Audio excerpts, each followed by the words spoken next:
Want to explore the hidden depths of computers and networks? A hacking lab is your personal playground to do just that. It's a safe and controlled environment where you can try out different hacking techniques without the risk of breaking the law or messing up your main computer. Think of it like a digital sandbox for cybersecurity enthusiasts. In your hacking lab, you can experiment with things like penetration testing, vulnerability scanning, and ethical hacking. This helps you learn how to protect your own systems and data from real-world attackers. Plus, it's just plain fun to tinker around and see what you can do.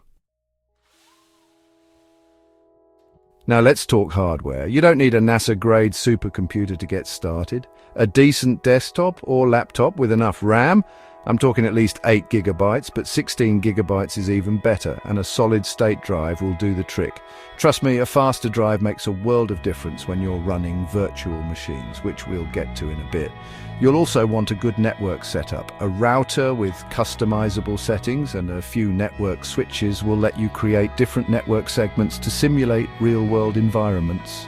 And don't forget a USB flash drive or external hard drive for backing up your data. You never know when you might accidentally delete something important. We've all been there. Time for the fun part. Software. The heart of your hacking lab is going to be a virtualization platform like VMware Workstation or Oracle VirtualBox. These bad boys let you run multiple operating systems on your computer at the same time, like having little computers within your computer.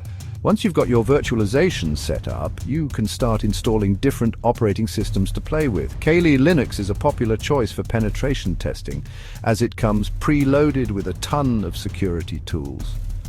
You might also want to try out Parrot OS or Black Arch Linux, which offer their own unique sets of tools. And don't forget about network simulators like GNS3 and Cisco Packet Tracer, which let you build and configure virtual networks to your heart's content. Now, before you go full on Mr. Robot and start hacking into your neighbor's Wi-Fi, let's talk about ethics. Hacking itself isn't illegal, but it's crucial to hack ethically and legally. That means only targeting systems that you own or have explicit permission to test.